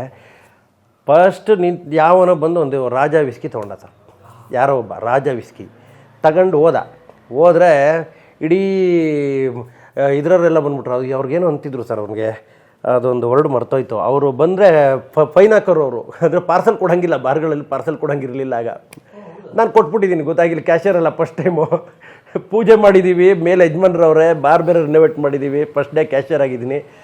ರಾಜ ವಿಸ್ಕಿ ಕೊಟ್ಬಿಟ್ಟಿದ್ದೀನಿ, ₹24 ಏನೋ ಅದು ಕೊಟ್ಬಿಟ್ಟಿದ್ದೀನಿ. ಅವ್ನು ತಗೊಂಡು ಹೋಗ್ಬಿಟ್ಟು ಅವ್ರು ಬಂದ್ಬಿಟ್ರು, ಅಬಕಾರಿ ಇಲಾಖೆಯವರು. ಎಕ್ಸ್ಚೇಂಜವ್ರು ರೈಡ್ ಮಾಡಿಬಿಟ್ರು. ನೀವು ಹೆಂಗೆ ಪಾರ್ಸಲ್ ಕೊಟ್ರಿ, ನಿಮ್ಮ ಲೈಸೆನ್ಸ್ ಕ್ಯಾನ್ಸಲ್ ಮಾಡ್ತೀವಿ. ಅಷ್ಟು ಅಧಿಕಾರ ಸರ್ ಅವ್ರಿಗೆ. ಕ್ಯಾನ್ಸಲ್ ಮಾಡ್ತೀವಿ. ನಮ್ಮ ಯಜಮಾನರು ಮೇಲಿಂದ ಬಂದರು, ಇಲ್ಲ ಗೊತ್ತಾಗಿಲ್ಲ, ಕೊಟ್ಬಿಟ್ರೆ ಬಿಡಿ ಅಂತಂಟು. ಪಾಪ ಅವ್ರಿಗೆ ಏನೋ ಒಂದಿಷ್ಟು ಕೊಟ್ಟು ಕಳಿಸಿದ್ರು, ನೋಡ್ಕೊಂಬಾಡಪ್ಪ ಅಂತ. ಸೆಟ್ಲ್ಮೆಂಟು. ಸೊ ಅಲ್ಲಿಂದ ಹಂಗೆ ಕ್ಯಾಶಿಯರ್ ಆಗಿ ಅಲ್ಲೊಂದು ಸ್ವಲ್ಪ ಹಿಂಗೆ ನೋಡಿಕೊಂಡು ಮಾಡಿಕೊಂಡು ಎಲ್ಲ ರೆಡಿಯಾಗಿ ಅಲ್ಲಿಂದ ಅದಾದಮೇಲೆ ಇನ್ನೇನು ನಾನು ಜಾಸ್ತಿ ಕೆಲಸ ಮಾಡಲೇ ಇಲ್ಲ. ಇದೆಲ್ಲ ಇಲ್ಲಿದ್ನಲ್ಲ, ಎಲ್ಲಿ MR ಗಾರ್ಡನಲ್ಲಿ, ಅಲ್ಲಿಂದ ನನಗೆ ಡ್ರಾಮಾ ಅದ್ರ ಟಚ್. ಈಗ ನೋಡಿ, ಇಷ್ಟು ಬಡತನ, ಇಷ್ಟು ಹಸುವು ಹಿಂಸೆ, ಬದುಕಿನ ಹೋರಾಟದ ಮಧ್ಯೆನೇ ಕಲೆ ಹೆಂಗೆ ಟಚ್ ಆಯ್ತು ನಿಮಗೆ ಸರ್? ಕಲೆಗೆ ಬಿಫೋರ್ ನಾನು ಸ್ಕೂಲಲ್ಲಿ ಇದ್ದಾಗಲೇ ನಾನು ಆ್ಯಕ್ಟರ್ ಆಗಬೇಕು ಅನ್ನೋ ಒಂದು ಕನಸಿತ್ತು. ಸ್ಕೂಲಲ್ಲಿ ಏನು ಮಾಡಿದ್ರು ನಾನೇ ಮಾಡ್ತಿದ್ದು, ಒಂದು ಎಂಟರ್ಟೈನ್ಮೆಂಟು. ಅದ್ರ ಜೊತೆಗೆ ನಮ್ಮೂರಲ್ಲಿ ಸಾಮಾಜಿಕ ನಾಟಕಗಳು ಮಾಡೋರು. ಊರಲ್ಲಿ ಇದ್ರದ್ದು ರಾಮಾಯಣ ಆ ಥರದ್ದು ಪೌರಾಣಿಕ ಇರ್ತಿರಲಿಲ್ಲ ನಮ್ಮ ಅಪ್ಪರ ಕಾಲಕ್ಕೆ. ಅದು ನಮ್ಮಪ್ಪ ಮಾಡಿದ್ದಾರೆ ಒಂದು 2-3 ನಾಟಕಗಳು. ಬಟ್ ನಾನು ಇದಕ್ಕೆ ಸಾಮಾಜಿಕ ನಾಟಕಗಳು ಬಂದ್ಬಿಟ್ಟಿತ್ತು. ಅಂದರೆ ಸೌಂದರ್ಯ ಸೇಡು, ಈ ಥರದ್ದು. ಸೌಂದರ್ಯ ಸೇಡು ಅನ್ನೋ ಒಂದು ನಾಟಕದಲ್ಲಿ ನಾನು 7th ಏನೋ ಓದ್ತಾ ಇದ್ದಾಗ, ಅದು ಇನ್ನೇನೋ ಬಿಟ್ಟು ಬೆಂಗಳೂರು ಬರೋ ಪರಿಸ್ಥಿತಿ ಟೈಮು. ಸೌಂದರ್ಯ ಸೇಡಲ್ಲಿ ನಾನೇ ಹೀರೋಯಿನ್ ಪಾತ್ರ ನಾನೇ. ಚಿಕ್ಕ ಹುಡುಗಿ ಅವಳು ಆಗಿರ್ತಾಳಲ್ಲ ಹೀರೋಯಿನ್ನು, ಆ ಪಾತ್ರ ನಾನೇ. ಆಮೇಲೆ ಹೀರೋಯಿನ್ ದೊಡ್ಡೋಳಾದ್ಮೇಲೆ ಮಂಡ್ಯದಿಂದ ಬರೋರು ಡ್ಯಾನ್ಸರ್, ಅವರು ನಾಟಕ ಮಾಡೋದಕ್ಕೆ ಮಂಡ್ಯದಿಂದ ಹುಡುಗಿ ಬರೋಳು. ಅವರು ಮಂಡ್ಯದಿಂದ ಕರ್ಕೊಂಬರೋರು ಹುಡುಗಿರ್ನ. ಅದೇ ಮಂಡ್ಯ ಡ್ರಾಮಾ ಸೀನ್ರಿ ಜೊತೆ ಅವ್ರು ಹುಡುಗಿರು ಬರೋರು, ಹೆಣ್ಮಕ್ಳು. ಇವರು ಊರವರೇ ನಾಟಕ ಕಲ್ತಿರೋರು. ಒಂದು 15-20 ದಿನ ನಾಟಕದ ಮೇಷ್ಟ್ರಿಗೆಲ್ಲ ಹಾಲು ಕೊಟ್ಕೊಂಡು, ನಾಟಕದ ಮೇಷ್ಟ್ರಿಗೆ ದಿನ ಒಂದು ಗ್ಲಾಸ್ ಹಾಲು ಕೊಡಬೇಕು. ಅವನು ಹಾರ್ಮೋನಿ ಇಟ್ಕೊಂಡು ಹೇಳ್ಕೊಡ್ತಾರೆ ನಮಗೆ ನಾಟಕನ. ನಾವು ಕಲಿಯೋದು ಬಾಲರೇ ಬಲೆ ಬಲೆ ಬಲೆ ಅಂತೆಲ್ಲ ಹೇಳ್ಕೊಂಡು, ಒಂದು ಹಾಡುಗಳು ಆಮೇಲೆ ಡೈಲಾಗ್ ಎಲ್ಲ ಹೇಳ್ಕೊಂಡು ಕಲ್ಸೋರು. ರಾತ್ರಿ ಎಲ್ಲ ಕಲಿಯೋದು, ಅದೊಂದು ಮಜಾ. ನೈಟೇ ಕಲಿಸ್ತಿದ್ದವರು ಹಾರ್ಮೋನಿ ಬರ್ಸ್ಕೊಂಡು ಕಲಿಯೋದು. ಕಲ್ತಾದ್ಮೇಲೆ ಇಷ್ಟು ದುಡ್ಡು ಅಂತ ನಾವೇ ಹಾಕೋದು. ಸೀನ್ರಿ ಕರ್ಸೋಕ್ಕೆ, ಮಂಡ್ಯದಿಂದ ಅವಳು ಆರ್ಟಿಸ್ಟ್ ಕರ್ಸೋದಕ್ಕೆ ಎಲ್ಲ ದುಡ್ಡು ಎಲ್ಲ ನಾವು ಇಷ್ಟಿಷ್ಟು ಹಾಕ್ಕೊಂಡು ಡ್ರಾಮಾ ಮಾಡೋದು ಅಂಥದ್ದು 4-5 ಮಾಡಿದ್ದೀನಿ ಸರ್ ಊರಲ್ಲೇ. ನಾನು ಸೌಂದರ್ಯ ಸೈಡಲ್ಲಿ ನಾನು ಹೀರೋಯಿನ್ನು ಚಿಕ್ಕ ಹುಡುಗಿ ಆಗಿದ್ದಾಗಲೂ ಆ ಕ್ಯಾರೆಕ್ಟರ್ ನಾನೇ. ಹೀರೋಯಿನ್ ಅಲ್ಲಿಂದ ಬಂದ್ಲಲ್ಲ, ಅವಳಿಗೊಂದು ಮಗು ಇದೆಯಲ್ಲ, ಆ ಮಗು ಕ್ಯಾರೆಕ್ಟರ್ ನಾನೇ ತಿರ್ಗಾ ಎರಡು ಪಾತ್ರ ಮಾಡ್ಕೊಂಡು ಅಲ್ಲಿಂದ ಇಲ್ಲಿಂದ ಇತ್ತು ಗೀಳು. ಇಲ್ಲಿ ಟಚ್ ಇತ್ತು, ಹಳ್ಳಿಲೇ ಟಚ್ ಇತ್ತು. ಹಳ್ಳಿಲೇ ಟಚ್ ಇತ್ತು. ಆಮೇಲೆ ಕಲಾವಿದ ಆಗಬೇಕು ಅನ್ನೋದು ಇತ್ತು. ಅದು ಯಾಕೋಯ್ತು ಅಂತಂದರೆ ಇಲ್ಲಿ ಸಾಲ ಬಂತಲ್ಲ, ಮೈ ತುಂಬ ಬದುಕಿನ ಅನಿವಾರ್ಯತೆ ಬಂತಲ್ಲ, ಪಾನಿಪುರಿ ಗಾಡಿ ಬಾರು ಹೋಟ್ಲ್ ಬಂದ್ಬಿಟ್ಟೆ. ಸೊ ಇಲ್ಲಿಂದ ಇಲ್ಲಿ MR ಗಾರ್ಡನ್ ನಾನು ಕ್ಯಾಶಿಯರ್ ಆದ್ನಲ್ಲ, ಇಲ್ಲಿ ಕಿಮ್ಸ್ ರಾಜು ಪರಿಚಯ ಆದರು ನನಗೆ. ಕಿಮ್ಸ್ ರಾಜು ಅಂತ ಟೆನ್ನಿಸ್ ಕೃಷ್ಣವರ ಬ್ರದರ್ ಅಂತವ್ರು, ಆ್ಯಕ್ಚುಲಿ ನನಗೆ ಗೊತ್ತಿಲ್ಲ, ಹಂಗಂತ ಹೇಳೋರು ಅವರು. ಇಲ್ಲಿ ಶ್ರೀನಗರ ಇದೆಯಲ್ಲ, ಶ್ರೀನಗರದಲ್ಲಿ ಇದ್ದಾರೆ, ಕೆಂಪೇಗೌಡ ಹಾಸ್ಪಿಟಲ್ ಕೆಲಸ ಮಾಡ್ತಾರೆ. ಆಕ್ಟರ್ ಅವರು, ಸುಮಾರು ಸಿನಿಮಾ ಮಾಡಿದ್ದಾರೆ. ಹೆಸರೇ ಕಿಮ್ಸ್ ರಾಜು. ಹೆಸರೇ ಕಿಮ್ಸ್ ರಾಜು. ಕಿಮ್ಸ್ ಆಸ್ಪತ್ರೆ ಇದೆಯಲ್ಲ, ಕಿಮ್ಸ್ ಹಾಸ್ಪಿಟಲ್ ಕೆಲಸ ಮಾಡ್ತಾರೆ. ಅವ್ರ ಹೆಸರು ರಾಜು. ಕಿಮ್ಸ್ ರಾಜು ಸೊ ಹೆಚ್ಚಿಗೆ ತಲೆ ಕೆಡ್ಸ್ಕೊಳಕ್ಕೆ ಹೋಗಿಲ್ಲ ಅವರು. ಕಿಮ್ಸ್ ರಾಜು ಚೆನ್ನಾಗಿದೆ. ಅವರು ಸುಮಾರು ಸಿನಿಮಾ ಮಾಡಿದ್ದಾರೆ, ತುಂಬ ಹಳಬರು. ಆಗಲೇ ನೀವು ಕೇಳಿದ್ರಲ್ಲ ಎಷ್ಟೊಂದು ಜನ ಕಾಣಿಸೋದೇ ಇಲ್ಲ ಅಂತ ಅಂದ್ಕೊಂಡ್ವಲ್ಲ ನಾವು, ಅದರಲ್ಲಿ ಅವರು ಪಾಪ ಈಗ ಯಾವುದು ಮಾಡ್ತಾ ಇಲ್ಲ. ಅವರು ನನ್ನ ಒಂದು 2-3 ಕಡೆ ಕರ್ಕೊಂಡು ಹೋಗೋರು. ಇಲ್ಲಿ MR ಬಾರಲ್ಲಿ ಇದ್ದಕ್ಕೂ ಕಿಮ್ಸ್ ರಾಜು ಹೆಂಗೆ ಟಚ್ ಆಯ್ತು? ಅವ್ರು ಬರೋರಲ್ಲಿ ಕಿಮ್ಸ್ ರಾಜು ಬರೋರು ಅಪ್ಪ ಅಲ್ಲಿ ಸಿಕ್ಕಿದಾಗ ಪರಿಚಯ ಆಯಿತು. ಪರಿಚಯ ಆದಾಗ ಅಲ್ಲಿ ಬಾಂಧವ್ಯ ಬೆಳೀತು. ಸೊ ಇಲ್ಲ, ಒಂದು 2-3 ಯಾವ್ದಾದ್ರು ಮಾಡಿಸೋಣ ಬನ್ನಿ ಅಂದ್ಬಿಟ್ಟು, ನನಗೆ ಹಿಂಗೆ ನಮ್ಗೆ ಗೊತ್ತಲ್ಲ, ಆಕ್ಟ್ರು ಅಂದ ತಕ್ಷಣ ನಮ್ಮೊಳಗಿದ್ದ ಕಲೆ ಎದೊಳ್ತು. ಸರ್ ನೀವು ನನಗೂ ಯಾವ್ದಾದ್ರು ಒಂದು ಮಾಡಿಸ್ಬೋದಾ, ಏನಾದರೂ ಮಾಡ್ಬೋದಾ ಅಂತ. ಬಟ್ ನಾನು ಬೇರೆ ಇಲ್ಲಿ ಕ್ಯಾಶಿಯರ್ ಅಲ್ಲ, ಮಾಡೋಣ ಬನ್ನಿ ಅಂತ. ಅವ್ರಿಗೆ ನನ್ನ ಕಡೆಯಿಂದ ಏನೋ, ಅವರು ನನಗೆ ಹಂಗೆ ಕರ್ಕೊಂಡೋದ್ರು ಸರ್. ಒಂದು 2-3 ಕಡೆ ಕರ್ಕೊಂಡೋದ್ರು, ಎಲ್ಲೂ ಪಾತ್ರ ಏನು ಸಿಕ್ಕಿಲ್ಲ ಬಿಡಿ. ಒಂದು ಕಡೆ ಕರ್ಕೊಂಡೋದ್ರು, ಸಿನಿಮಾಗಳಿಗೆ ಕರ್ಕೊಂಡೋದ್ರು, ಕೂರ್ಸೋರು, ಮುಡುಗ ಅಂತ ಹೇಳೋರು. ಪಾಪ ಅದೇ ದೊಡ್ಡ ವಿಷಯ, ಪಾಪ ಹೇಳೋರು, ಕರ್ಕೊಂಡೋಗೋರು ಮಾಡೋರು. ಆಮೇಲೆ ಅಲ್ಲಿ ಮಂಜಣ್ಣ ಹತ್ರನೂ ಕರ್ಕೊಂಡೋಗಿದ್ರು, ಒಟ್ಟಾರ ನಮ್ಮ CV ಮಂಜಣ್ಣ ಹತ್ರನೂ ಕರ್ಕೊಂಡೋಗಿದ್ರು. ನನ್ನ ಪುಣ್ಯ ಏನು ಅಂದರೆ, ನಾಗತಿಹಳ್ಳಿ ಚಂದ್ರಶೇಖರ್ ಅವರು ಕುವೆಂಪು ಕಲಾಕ್ಷೇತ್ರದಲ್ಲಿ ನಂದು ನಾಟಕ ನೋಡ್ಬಿಟ್ಟು ಅವರೇ ಮಂಜಣ್ಣಂಗೆ ಹೇಳಿ ಒಂದು ಪಾತ್ರ ಕೊಟ್ಟರು. ಅಲ್ಲೇನಾಗಿತ್ತು, ಅಲ್ಲಿಂದ ಬಂದ ಮೇಲೆ ನೀರು ಕೊಡ್ಬಿಡಿ, ಚೂರು ಗಂಟೆ ಆಗ್ತದೆ. ಅಲ್ಲಿಂದ ಬಂದ ಮೇಲೆ ಸೊ ಮೊದಲನೇ ಪ್ರಾಜೆಕ್ಟ್ ನಿಮಗೆ ನಾಗತಿಹಳ್ಳಿ ಚಂದ್ರಶೇಖರ್ ಅವರ ಧಾರಾವಾಹಿ. ಅಲ್ಲಿಂದ ಬಂದ ಮೇಲೆ ನನಗೆ ಕಂಟಿನ್ಯೂ ಆಯಿತು. ಈಗ ಒಂದು ಸೀರಿಯಲ್ಗೆ ಹೋಗ್ಬಿಟ್ರೆ ಸರ್, ನಿಮಗೆ ಹೆಂಗಾಗ್ಬಿಡುತ್ತೆ, ಒಂದು ಸೀರಿಯಲ್ಗೆ ಹೋದರೆ ಅಲ್ಲಿ ಯಾರೋ ಮ್ಯಾನೇಜರ್ ಪರಿಚಯ ಆಗ್ತಾರೆ, ಅಲ್ಲಿ ಯಾರೋ ಕ್ಯಾಶಿಯರ್ ಪರಿಚಯ ಆಗ್ತಾರೆ, ಅಲ್ಲಿ ಯಾರೋ ಕ್ಯಾಮ್ರಾಮೆನ್ನು. ನಾವೆಲ್ಲರೂ ನಂಬರ್ ತೊಗೊಳ್ಳೋದು, ಹಣ ಯಾವ್ದಾದ್ರು ಇದ್ರೆ ಹೇಳಿ ಅಂತ ಈ ಕ್ಯಾಶಿಯರ್ಗೂ ಹೇಳೋದು, ಕ್ಯಾಮ್ರಾಮನ್ಗೂ ಹೇಳೋದು, ಮ್ಯಾನೇಜರ್ಗೂ ಹೇಳೋದು, ಸೊಸೈಟಿಗೂ ಹೇಳೋದು, ಎಲ್ರಿಗೂ ಹೇಳೋದು, ಸರ್ ಯಾವ್ದಾರು ಇದ್ರೆ ಹೇಳಿ. ಆಮೇಲೆ ಅದು ಫೋಟೋಶೂಟ್ ಬೇರೆ ಮಾಡಿಸಿದ್ದೆ ಶ್ರೀಕಾಂತ್ ಪೈ ಅಂತ ಚಾಮರಾಜಪೇಟೆ ಸ್ಟುಡಿಯೋದಲ್ಲಿ. ಅವ್ನು ಕರ್ಕೊಂಡೋಗಿ ಕನಕಪುರ ರೋಡ್ ತಾತಗುಣಿ ಇದೆ ಗೊತ್ತಾ, ಈಗ ತಾತಗುಣಿ ಅಂತೀವಲ್ಲ ನಾವು, ಅಲ್ಲಿ ಕಾಡು ಥರ ಇದೆಯಲ್ಲ, ಅದ್ರೊಳಗೆ ಈಗ ಹೋಗಕ್ಕೆ ಬಿಡಲ್ಲ. ಆಗೆಲ್ಲ ಒಳಗೆಲ್ಲ ಹೋಗ್ಬೋದಾಗಿತ್ತು. ದೇವಿಕಾ ರಾಣಿ ಎಸ್ಟೇಟ್ ಒಳಗೆಲ್ಲ ಫೋಟೋಶೂಟ್ ಮಾಡಿಸಿದ್ದೆ ನಾನು.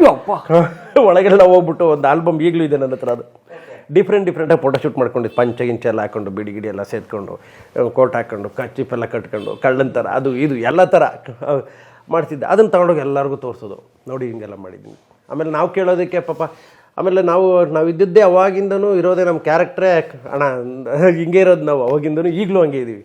ಸೊ ಅದಕ್ಕೆ ಪಾಪ ಏನೋ ಕೇಳ್ತಾನಲ್ಲ ಹುಡುಗಿ, ಒಂದೊಂದು ಪಾತ್ರ ಕೊಡ್ತಾ ಬಂದರು ಸರ್. ಸಿಗಕ್ಕೆ ಶುರುವಾಯಿತು. ಹಂಗಂತ ನಾನು ಬಾರ್ ಕೆಲಸ ಬಿಡಲಿಲ್ಲ, ಅದೇ MR ಗಾರ್ಡನಲ್ಲಿ ಇದ್ದೀನಿ, ಮಾಡ್ತಾಯಿದ್ದೆ. ಒಂದು 2-3 ಸಿಕ್ತು, ಮಾಡಿದೆ. ಕುಬೇರ ಪಾಂಡ್ಸನ್ಸ್ ಮಾಡಿದೆ, ಸಿಲ್ಲಿಲಲ್ಲಿ ಮಾಡಿದೆ, ಪಾಪ ಪಾಂಡು ಮಾಡಿದೆ. ಆಮೇಲೆ ಇದು ಯಾವುದು ನಾಗತಿಹಳ್ಳಿ ಚಂದ್ರಶೇಖರ್ ಅವ್ರು ಫಸ್ಟೇ ಮಾಡಿದೆ. ಹಿಂಗೆ ಮಾಡ್ಕೊಂಡು ಬಂದಾಗ ಏನಾಯಿತು, ಇಲ್ಲಿದ್ದೆ. ಅವಾಗ ನನಗೇನು ಅನ್ನಿಸ್ಬಿಡ್ತು, ಇಲ್ಲ ನಾನು ಸಿಗ್ತದೆ, ಕಂಟಿನ್ಯೂ ಸಿಗ್ತದೆ, ನಾನು ಅದನ್ನೇ ಮಾಡೋಣ, ಇದು ಬಾರ್ ಬೇಡ ಅಂತ ಫಿಕ್ಸ್ ಆದೆ. ನನಗೆ ಆ್ಯಕ್ಚುಲಿ ಒಳ್ಳೆ ಸಂಪಾದನೆ ಇತ್ತಲ್ಲಿ. ನಮ್ಮ ಕ್ಯಾಶಿಯರ್ ಅಂದರೆ ನಮ್ಮ ಯಜಮಾನ್ರು ಏನು ಮಾಡಿದ್ರು, ರವಿಯಣ್ಣ ಮಿಕ್ಸರ್ ನಮಗೆ ಬಿಟ್ಕೊಟ್ಟಿದ್ರು. ಮಿಕ್ಸರು, ಚಿಪ್ಸು, ಕಡಲೆ ಬೀಜಗಳು ಇವೆಲ್ಲ ಏನಿದಾವೆ, ಮಿಕ್ಸರ್, ಚಿಪ್ಸ್, ಈ ಕ್ಯಾಟಗರಿ ಎಲ್ಲ ನಮಗೆ ಕ್ಯಾಶಿಯರ್ಗೆ. ಅದು ಯಾರೊಬ್ಬ ಬರೋನು ಹಾಕೋನು, ಅವ್ನಿಗೆ ಎಷ್ಟು ದುಡ್ಡು ಅಂತ ಕೊಟ್ಬಿಡೋದು. ಇದು ₹1-2 ಲಾಭಕ್ಕೆ ಎಲ್ಲನೂ ನಾವು ಮಾರ್ಕೊಳ್ಳೋದು. ಓನರ್ಗಿಲ್ಲ, ಅದು ಓನರ್ ಕೇಳ್ತಾನೆ, ಬಾಟ್ಲು ಮಾತ್ರ ಅವ್ರದ್ದು. ಆಮೇಲೆ ವಾಟ್ರ್ ಬಾಟ್ಲು ನಮಗೆ ಬಿಟ್ಕೊಡೋರು. ಆಮೇಲೆ ಕೂಲ್ ಡ್ರಿಂಕ್ಸ್, ಒಬ್ಬೊಬ್ರು ಓನರ್ ನಮ್ಮ ಕೂಲ್ ಡ್ರಿಂಕ್ಸ್ ನಮ್ಗೆ ಬಿಟ್ಕೊಡೋರು. ಆಮೇಲೆ ಗ್ಲಾಸ್ಗಳು, ಪ್ಲಾಸ್ಟಿಕ್ ಗ್ಲಾಸ್ ₹5 ಲೋಟ. ಅದು ಈಗಲೂ ಅಷ್ಟೇ ಬಾರ್ಗಳಲ್ಲಿ, ಎಲ್ಲ ಬಾರಲ್ಲಿ ಕೆಲವೊಂದು ಒಳ್ಳೆ ಯಜಮಾನರುಗಳು ಈಗ ಅದನ್ನು ತೊಗೊಂಬಿಟ್ಟವ್ರೆ. ಒಳ್ಳೆ ಯಜಮಾನರು ಮಿಕ್ಸರು, ಗ್ಲಾಸು ಬಿಟ್ಕೊಟ್ಟವ್ರೆ. ಇನ್ನೂ ಒಳ್ಳೆ ಸ್ಟಾಫ್ ಅಂದರೆ ಕ್ಯಾಶಿಯರ್ಗೆ ನಿನಗಪ್ಪ ಅದು ಅಂತ, ಅದನ್ನು ನೀನು ಮಾರ್ಕೋ ಲಾಭ ಅಂತ. ಇನ್ನೊಂದು ಸ್ವಲ್ಪ ಜನ ಯಜಮಾನರುಗಳಿದ್ದಾರೆ, ಅವರು ಅದನ್ನು ಲೆಕ್ಕ ಕೊಡಬೇಕು ಅಂತಾರೆ. ಅದು ಇದ್ದಾರೆ ಆ ಥರದವರು, ಯಾರೂ ಅದನ್ನು ಕೇಳಲ್ಲ ಆ್ಯಕ್ಚುಲಿ. ನನಗೆ cool drinks, Bisleri water, glass, ಆಮೇಲೆ ಮಿಕ್ಸರು ಇದೆಲ್ಲ ಬಿಟ್ಕೊಟ್ಟಿದ್ರು ಆವಾಗ. ಸೊ ಲಿಕ್ಕರ್ ಒಂದು ಬಿಟ್ಟು ಮಿಕ್ಕಿದೆಲ್ಲ ನಿಮ್ಮದೇ? ನಂದೇ. ಎಲ್ಲದರಲ್ಲೂ 100 ರೂಪಾಯಿ ಲಾಭ ಆದರೂ ಸರ್, ಆಗಲೇ ನನಗೆ ದಿನಕ್ಕೆ ಒಂದು 500 ರೂಪಾಯಿ 1000 ರೂಪಾಯಿ ಸಿಕ್ತಿತ್ತು. ಆಗಲೇ ನಾನು ಸಾಲ ತೀರಿಸ್ಕೊಂಡಿದ್ದು, ಎಲ್ಲ ಸಾಲಗಳನ್ನು ಸಾಲ ತೀರಿಸಿದ್ದು. ನಮ್ಮ ಅಣ್ಣನಿಗೆ ಪೆಟ್ಸು ಎಲ್ಲಂದ್ರಲ್ಲಿ ಪಾಪ ಬಿದ್ದೋಗ್ಬಿಡೋನು, ಅವನು ಇಲ್ಲಿ ಬೆಂಗಳೂರಲ್ಲಿದ್ರು, ಅವ್ನು ಕರ್ಕೊಂಡೋಗಿ ಅಡ್ಮಿಂಟ್ ಮಾಡೋದು, ಹಾಸ್ಪಿಟ್ಲದ್ದು ನೋಡ್ಕೊಂಡಿದ್ದು, ಇದೆಲ್ಲ ಇದರಲ್ಲಿ ಮಾಡ್ತಿದ್ದೆ. ಸೊ ಚೆನ್ನಾಗಿರೋ ಟೈಮಲ್ಲಿ ಸಿನಿಮಾ ಹುಚ್ಚು ಬಂದ್ಬಿಡುತ್ತೆ, ನನಗೆ ಅವಕಾಶ ಸಿಕ್ಬಿಡ್ತು. ನಾನು ಬಿಟ್ಟು ಹೋಗ್ತೀನಿ ಅಂತ ನಮ್ಮ ಯಜಮಾನರು ನೋಡೋ ಬಣ್ಣದ ಲೋಕ ಸರಿಯಿಲ್ಲ, ನಾನೇ ಪಿಕ್ಚರ್ ಡಿಸ್ಟ್ರಿಬ್ಯೂಷನ್ ಮಾಡಿ ಕಳ್ಕೊಂಡಿದ್ದೀನಿ, ಬೇಡ ಆರಾಮಾಗಿರು ಅಂತ. ಇಲ್ಲ ನಾನು ಹೋಗಬೇಕು, ಹಂಗಾರೆ ಒಂದು ಕೆಲಸ ಮಾಡು, ಇಲ್ಲಿ ಮಾಡ್ಕೊಂಡೆ ಅಲ್ಲಿ ಮಾಡು ಅಂತ. ಇಲ್ಲಿ ಮಾಡ್ಕೊಂಡು ಅಲ್ಲಿ ಮಾಡೋಕ್ಕೆ ಶುರು ಮಾಡಿದೆ. ಬಟ್ ಏನಾಗ್ಬಿಡ್ತಿತ್ತು ಅಂದರೆ ಆಗೆಲ್ಲ CC ಕ್ಯಾಮ್ರಾ ಎಲ್ಲ ಇಲ್ಲ ಸರ್, ಯಾರ ಮೇಲೂ ನಾವು ಹೇಳೋದು ಬೇಡ. ಬಟ್ CC ಕ್ಯಾಮ್ರಾ ಎಲ್ಲ ಏನೂ ಇಲ್ಲ. ನಾನು ಹೊರಗಡೆ ಶೂಟಿಂಗ್ ಹೋಗ್ತೀನಿ ಅಂದರೆ ಇಲ್ಲೊಬ್ಬ ಹುಡುಗನ ಬಿಟ್ಟು ಹೋಗ್ಬೇಕಲ್ಲ ಗಲ್ಲಕ್ಕೆ, ಕ್ಯಾಶ್ಗೆ. ದಿನ ಬೆಳಿಗ್ಗೆ ಡೇ ಸಿಟ್ ಹಾಕಿದ್ರೆ shortage. Actually mixer, glass, cool drinks, Bisleri water ಇದು ನನಗೆ ಲಾಭ ಬರಬೇಕು, ಎಕ್ಸ್ಟ್ರಾ ಬರ್ತಿತ್ತು ನಾನು ಒಬ್ಬನೇ ಇದ್ದಾಗ. ಅಂದರೆ ಯಾವುದೇ ಕೆಲಸ ಮಾಡಬೇಕು ಅಂದರೂ ನೋಡಿ ನೀವು, ಇವತ್ತು ಪ್ರೆಸೆಂಟ್ ನಾನು ಕಲ್ತಿರೋದು, ಇವತ್ತು ನಾನು ಕಲಾವಿದನಾಗಿ ನನಗೆ ತುಂಬ ಕಷ್ಟ ಆಯಿತು ಕೊರೋನಾ ಟೈಮಲ್ಲಿ. ಆದಮೇಲೆ ನಾನೊಂದು ಹೋಟ್ಲು ಮಾಡೋಣ ಅಂದ್ಕೊಂಡೆ, ನಾನು ಇನ್ನೊಂದೇನೋ ಮಾಡೋಣ ಅಂದ್ಕೊಂಡೆ, ಮತ್ತೊಂದೇನೋ ಮಾಡೋಣ ಅಂದ್ಕೊಂಡೆ. ಅವಾಗ ನನಗೆ ಈಗ ಇದು ನೆನಪಾಗ್ತಿತ್ತು ಹಳೇದು, ನಾವಿದ್ರೇ ಗಲ್ಲದಲ್ಲಿ, ನಾವಿದ್ರೇ ಲಾಭ, ನಾವಿಲ್ಲ ಅಂದರೆ ಇನ್ನೊಬ್ಬ ಯಾರು ಬಂದರೆ ಅವ್ನು ಕೈ ಆಡಿಸ್ಬಿಡ್ತಾನೆ ಅಲ್ಲಿ, ಅದು ಲಾಸೇ, ಅದು ಮಾಡಿ ಏನು ಪ್ರಯೋಜನ ಅಂತ ಇದುವರೆಗೂ ನಾನು ಏನೂ ಮಾಡೋಕ್ಕೋಗಿಲ್ಲ. ಹಂಗೆ ಲಾಸ್ ಆಗ್ಬಿಡ್ತಿತ್ತು. ಸರಿ ಇದು ಯಾಕೋ ಆಗ್ತಿಲ್ಲ ಅಂತ ಹೇಳ್ಬಿಟ್ಟು ಇಲ್ಲಿ ಸ್ವಲ್ಪ ಅವಕಾಶಗಳು ಸಿಗೋಕ್ಕೆ ಶುರುವಾಯಿತು ಸರ್. ಕುಬೇರ ಫಂಡ್ಸ್ ಅಂತ ಒಳ್ಳೆ ಕ್ಯಾರೆಕ್ಟರ್ ಕೊಟ್ಟರು ನಮ್ಮ ಮೈನಾ ಸರ್, ಅವರು ಜ್ಞಾಪಿಸ್ಕೊಬೇಕು, ಇವತ್ತಿಲ್ಲ ಪಾಪ ಅವರು ಅಲ್ಲಿಂದ ಒಂದಷ್ಟು ಪಾತ್ರಗಳು ಸಿಗ್ತಾ ಹೋಯ್ತು. ಆಗ ಬಿಟ್ಬಿಟ್ಟೆ ನಾನು ಇದನ್ನು, ಕಾರ್ಗಿಲ್ ಬಾರ್ನ ಬಿಟ್ಬಿಟ್ಟೆ, ರಿಸ್ಕ್ ತೊಗೊಂಡೇ ಬಿಟ್ಟೆ ನೋಡಿ. ಆಗ ದುಡಿತಾ ಇದ್ದ ಟೈಮಲ್ಲಿ ಬಿಟ್ಟೆ, ಇದಕ್ಕೋಸ್ಕರ ಬಿಟ್ಟು ಇಲ್ಲಿಂದ ಬಂದೆ. ಕಂಟಿನ್ಯೂ ಒಂದಷ್ಟು ದಿನ ಮಾಡಿದೆ, ಕಷ್ಟ ಆಯಿತು, ಮತ್ತೆ ಅವಕಾಶಗಳಿಲ್ಲ, ಒಂದು ಸ್ವಲ್ಪ ಕಡಿಮೆ ಆಯಿತು. ಇಲ್ಲಿ ಊರ್ದು ನಂದು ಜವಾಬ್ದಾರಿ ಇದ್ದದ್ದೇ, ಕಮಿಟ್ಮೆಂಟ್ ಕಡಿಮೆ ಆಗಲ್ಲ. ಅಪ್ಪ ಅಮ್ಮಂಗೆ ಊರಿಗೆ ಕಳಿಸ್ಬೇಕು, ನನ್ನ ನೋಡ್ಕೋಬೇಕು, ನಾನು ರೂಮ್ ಬೇರೆ ಮಾಡಿದೆ, ಬಾಡಿಗೆ ಕಟ್ಟಬೇಕು, ಇವೆಲ್ಲ ಆಯಿತು. ಮತ್ತೆ ಸೇರ್ಕೊಂಡಿದ್ದೆ ನಮ್ಮ ಕಾರ್ಗಿಲ್ ಬಾರ್, ತಿರ್ಗಾ ಕೆಲಸಕ್ಕೆ ಬಾರ್ಗೆ, ಅಲ್ಲಿ ಸೌತ್ ಎಂಡ್ ಸರ್ಕಲ್ ಹತ್ರ ಬಾರ್ಗೋಗ್ಬಿಟ್ಟೆ. ಮತ್ತೆ ಅಗೇನ್ ಸಪ್ಲೈಯರು. ಜನಕ್ಕೆ ಫೇಸ್ ಗೊತ್ತಾಗಿತ್ತು ಸೀರಿಯಲ್, ಒಂದು ಚೂರು ಗೊತ್ತಾಗಿತ್ತು. ಅಂದರೆ ತುಂಬ ಫೇಮಸ್ ಏನಲ್ಲ ಇದು. ಕಾರ್ಗಿಲ್ ಬಾರ್ ಕತೆ ನಿಮಗೆ 2005-4 ಆ ಥರದ ಕತೆ, 4 ಅನಿಸುತ್ತೆ, ನಂಜುಂಡಿ ಎಲ್ಲ ಮಾಡೋ ಟೈಮು. ನಾನು ಆ ಟೈಮಲ್ಲಿ ಕಾರ್ಗಿಲ್ ಬಾರ್ಗೆ ಸೇರಿಕೊಂಡು ಮತ್ತೆ ಶುರು ಮಾಡಿದೆ. ಅಷ್ಟರಲ್ಲಿ ಅಲ್ಲೇ ಓಡಾಡ್ತಿದ್ದೆ, ಎಲ್ಲ ಕಡೆ ಸಿನಿಮಾ ಸೀರಿಯಲ್ ಮಾಡ್ತಿದ್ದೆ. ರೆಕಗ್ನೈಸ್ ಅಂತ ಬಂದಿದ್ದು ನನಗೆ ಹನಿಯಿಂದ, ಆ್ಯಕ್ಚುಲಿ ಅದಿನ್ನೂ ಆಗಿರಲಿಲ್ಲ. ಸೊ ಕಾರ್ಗಿಲ್ ಬಾರ್ಗೆ ಹೋಗ್ಬಿಟ್ಟೆ, ಸಪ್ಲೈಯರು ಇದು ಮಾಡ್ಕೊಂಡು ಹೋಗೋದು. ಆಗೇನು ರಿಸಿಪ್ಟ್ ತೊಗೊಳ್ಳಿಲ್ಲ, ಕ್ಯಾಶಿಯರ್ ಯಾಕೆ ಮಾಡಲಿಲ್ಲ ಅಂತಂದರೆ, ನಾನು ಸಪ್ಲೈಯರ್ ಆಗ್ಬಿಟ್ರೆ ಸಂಜೆ ನಾನು ಬಂದು ಸಪ್ಲೈ ಮಾಡ್ಬೋದು ಅಷ್ಟೇ. ನನ್ನ 4 ಟೇಬಲ್ ಅಲ್ಲ, ಆಗಲೇ ಹೇಳ್ದಂಗೆ ಫಸ್ಟ್ ಮಾಡ್ತಿದ್ದಂಗೆ 4 ಟೇಬಲ್ಲು, ಅಥವಾ ಬಂದಿಲ್ಲ ಆದರೂ ಪರವಾಗಿಲ್ಲ.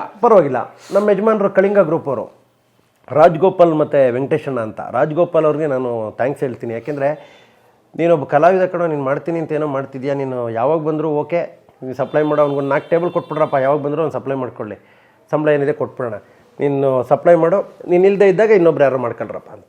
ಬಾಬು, ರವಿ ಅಂತ ಹುಡುಗರಿದ್ರು, ಅವ್ರು ಇಲ್ಲದೆ ಇದ್ದಾಗ, ನಾನು ಇಲ್ಲದೆ ಇದ್ದಾಗ, ನಾನು ಏನೋ ಔಟ್ಡೋರ್ ಶೂಟಿಂಗು, ನೈಟ್ ಶೂಟಿಂಗ್ ಅಂದರೆ 2 ಟೇಬಲ್ ನೀವು ನಂದು ಸೇರ್ಸಿ ಮಾಡ್ಕೊಳ್ರಪ್ಪ ಅಂತ ಬಿಟ್ಬಿಡೋದು. ಹಂಗೆ ಮಾಡ್ಕೊಂಡು ಅಲ್ಲಿ ಇದ್ಕೊಂಡೇ ಒಂದಷ್ಟು ಸಿನಿಮಾಗಳನ್ನ, ನಂಜುಂಡಿ ಸಿಕ್ತು ಸಿನಿಮಾ ಅಂತ ಬಂದೆ. ಆಗ ಅಲ್ಲಿಗೆ ಜೋಕಾಲಿ ಮಾಡಿದೆ ಸರ್ ನಾನು, ಜೋಕಾಲಿ ಅಲ್ಲಿಗೆ ಬರ್ತೀನಿ, ಸೀರಿಯಲ್ ಜೋಕಾಲಿ ಸೀರಿಯಲ್ ಒಂದು ಮೇಜರ್ ಕ್ಯಾರೆಕ್ಟರ್ ಸಿಕ್ತು.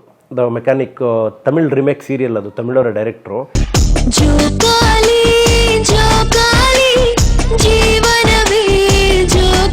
ತಮಿಳ್ ಡೈರೆಕ್ಟರ್ ಸೂರ್ಯ ಅಂತ, ತಮಿಳವರ ಡೈರೆಕ್ಟ್ರು. ಅವರು ಒಂದೊಳ್ಳೆ ಹಂಸರಾಜ್ ಅಂತ ರೈಟ್ರು. ಅವರು ನಾಗತಿಹಳ್ಳಿ ಚಂದ್ರಶೇಖರ್ ಅವ್ರದ್ದು ಮಾಡಿದೆ ಅಂತ ಹೇಳಿದೆ ಗೊತ್ತಾ ನಿಮಗೆ, ಅದರಲ್ಲಿ ರೈಟರ್ ಆಗಿದ್ದವರು.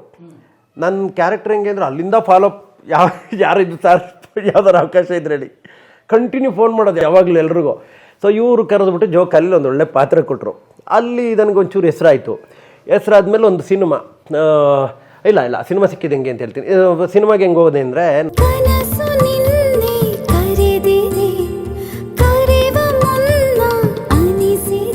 ಕಲಾ ಮಾಧ್ಯಮದ ಎಲ್ಲಾ ಎಪಿಸೋಡುಗಳು ನಿಮಗೆ ಸಿಗಬೇಕು ಅಂತಂದ್ರೆ ಕಲಾ ಮಾಧ್ಯಮ ಯೂಟ್ಯೂಬ್ ಚಾನೆಲ್ನ ಸಬ್ಸ್ಕ್ರೈಬ್ ಮಾಡಿ, ಬೆಲ್ ಐಕಾನ್ನ ಕ್ಲಿಕ್ ಮಾಡಿ, ತಪ್ಪದೇ ಮಾಡಿ. ವಿಡಿಯೋ ನೋಡಿದ್ದಕ್ಕೆ ನಿಮಗೆ ತುಂಬ ಧನ್ಯವಾದಗಳು.